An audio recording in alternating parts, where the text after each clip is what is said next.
ரொம்ப சந்தோஷமான தருணம். அவர் இன்னும் நிறையா மனசில் நினச்சிருக்காரு, தமிழ்நாட்டுக்கு பண்ணணும்னு. கண்டிப்பாக அதை பண்ணுவார். ஏன்னா அவருடைய இலக்கே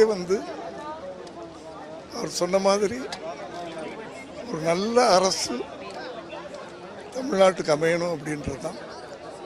கண்டிப்பாக அடுத்த சுதந்திர நாளுக்குள்ள அதில் பல விஷயத்தை சாதிச்சு காட்டுவார். எங்களுடைய வாழ்த்துக்கள். சொந்த பெருமையான விஷயம்.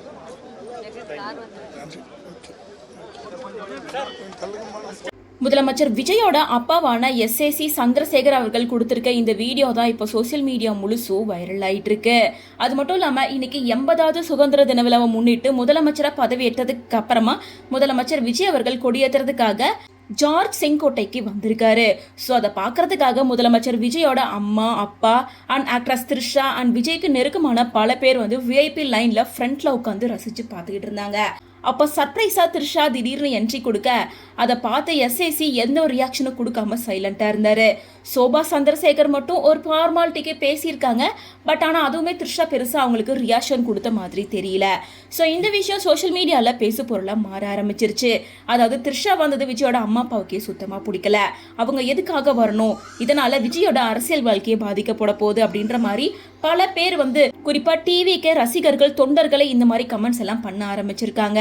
ஸோ அதனால எஸ்ஏசி அதுக்கு விளக்கம் கொடுக்குற மாதிரி தான் இந்த ப்ரெஸ் மீட் கொடுத்திருக்காரு. விஜய் நிறைய ஆசைப்படுறாரு, அது எல்லாமே நடக்கும் அப்படிங்கிற மாதிரிலாம் சொல்லியிருக்காரு. அதை தொடர்ந்து அவரோட இன்ஸ்டாகிராம் பேஜில் ஒரு ஸ்டோரியை ஷேர் பண்றாரு. அந்த ஸ்டோரியில என்னோட மகன் முதலமைச்சர் ஆகி இந்த ஒரு மூமெண்ட்டை பார்க்கறதுக்காக நாங்கள் ரொம்ப நாளாக ஆர்வமாக காத்துக்கிட்டு இருந்தோம். எங்களுக்கு ரொம்ப சந்தோஷமா இருக்கு அப்படின்ற மாதிரி ஷேர் பண்ணியிருக்காங்க. அதுல ஒரு முக்கியமான விஷயம், அவர் ஷேர் பண்ணிருக்க வீடியோவில் த்ரிஷாவும் இருக்காங்க. ஒருவேளை த்ரிஷா வரது அவங்களுக்கு பிடிக்காம இருந்திருந்தா அந்த வீடியோவில் த்ரிஷா இல்லாமல் அவங்க போஸ்ட் பண்ணியிருக்கலாம். அவரே த்ரிஷா கூட இருக்க மாதிரியான வீடியோவை தான் போஸ்ட் பண்ணியிருக்காரு. அப்படி இருக்கப்ப அவங்க ஃபேமிலியில் இருக்கவங்களே த்ரிஷாவை அக்செப்ட் பண்ணிட்டாங்க. இவங்களுக்குலாம் என்ன பிரச்சனை அப்படின்னு சொல்லிட்டு த்ரிஷாக்கு ஆதரவும் சில கமெண்ட்ஸ் வருது. ஆனால் அதிகபட்சமாக எஸ்ஏசி சந்திரசேகர் கிட்ட த்ரிஷா நம்ம ஃபேமிலிக்கு வேண்டாம்ப்பா, த்ரிஷாவை வேண்டாம்னு சொல்லிருங்க அப்படின்னு சொல்லி பல கமெண்ட்ஸை ஷேர் பண்ணிட்டு இருக்காங்க.